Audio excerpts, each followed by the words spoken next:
नमस्कार दोस्तों, क्या आप अपने जीवन में कुछ करना चाहते हैं? यानी कि दोस्तों, क्या आप अपने जीवन में तरक्की की ऊंचाइयों को छूना चाहते हैं? अगर हाँ, तो इस कहानी को पूरे अंत तक जरूर सुनिएगा दोस्तों। कहानी का नाम है सुनहरा पक्षी। इस कहानी से आपको सबसे बड़ी जीवन जीने का सीख मिलेगा, इसलिए दोस्तों इस कहानी को पूरे अंत तक एक बार जरूर सुनिएगा। पौराणिक कथा के अनुसार एक समय की बात है दोस्तों, एक धनिक व्यक्ति बहुत आलसी था। उसने हर काम के लिए नौकर रख लिए था। वह दिन भर पलंग पर आराम करता और खाता पीता रहता था। शारीरिक मेहनत ना होने की वजह से धीरे धीरे उसका मोटापा बढ़ने लगा, लेकिन उसने ध्यान नहीं दिया। मोटापे के साथ उसे कई बीमारियों का भी सामना करना पड़ा और हमेशा सेहत खराब रहने लगी। घर के नौकरों को भी मालूम था कि मालिक बहुत आलसी है, तो उन्होंने भी बेईमानी करना शुरू कर दी। अब उस धनी आदमी को स्वास्थ्य के साथ ही पैसों का भी नुकसान होने लगा। एक दिन उसका दोस्त मिलने के लिए आया। घर आया दोस्त जानता था कि ये व्यक्ति बहुत आलसी है। उसने देखा कि धनी सेठ बीमार है।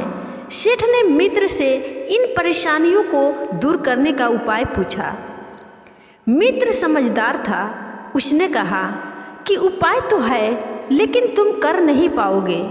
सेठ ने बोला, तुम उपाय तो बताओ दोस्त, मैं ठीक होने के लिए कुछ भी करूँगा, बस तुम जल्दी से उस उपाय को बता दो। मित्र ने कहा कि रोज़ सुबह अपने गांव में एक सुनहरा पक्षी आता है। तुम्हें रोज़ सुबह उसके दर्शन करना है। उसके दर्शन करने से तुम्हारी सभी समस्याएं खत्म हो जाएगी। अगले दिन सेठ सुबह जल्दी उठा और घर से बाहर निकलकर सुनहरे पक्षी को खोजने लगा। उसने देखा कि एक नौकर उसका अनाज चोरी करके बेच रहा है, जबकि दूसरा नौकर दूध में पानी मिला रहा है। सेठ दोनों नौकरों पर गुस्सा हो गया और समझाया कि आगे से ऐसे गलत काम किए तो तुम्हें मैं नौकरी से निकाल दूंगा। और उस दिन भी सेठ को सुनहरा पक्षी नहीं दिखाई दिया। अगले दिन सुबह सेठ फिर से उठ गया और पक्षी को खोजने के लिए निकल पड़ा। अब रोज सेठ सुबह सुबह जल्दी उठकर सुनहरे पक्षी को खोजने के लिए निकल पड़ता था। सुबह जल्दी उठने और शारीरिक मेहनत से उसकी सेहत सुधरने लगी। उसके नौकर भी अब सेठ को देखकर ईमानदारी से काम करने लगे थे। इस तरह सेठ का स्वास्थ्य भी ठीक हो गया और पैसों से जुड़ी सभी समस्याएं भी खत्म हो गई। एक दिन सेठ का मित्र वापस मिलने के लिए आया तो सेठ ने कहा कि मित्र, तुमने तो कहा था कि सुनहरा पक्षी रोज गांव में आता है। दोस्त, मैं तुम्हारे कहने से कई दिनों से अपने गांव में रोज सुनहरे पक्षी को खोज रहा हूं, लेकिन वह दिखाई ही नहीं दिया। तब मित्र ने कहा कि दोस्त, तुम अब भी नहीं समझ पाए कि आखिर सुनहरा पक्षी कौन है?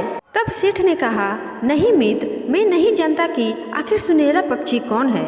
तब मित्र ने कहा कि दोस्त, जब से तुमने सुबह जल्दी उठकर घूमना शुरू किया है, तुम्हारी सेहत ठीक हो गई है और नौकर भी तुम्हारी ईमानदारी से काम करने लगे हैं। तुम्हारी जीवन शैली सुधर गई है।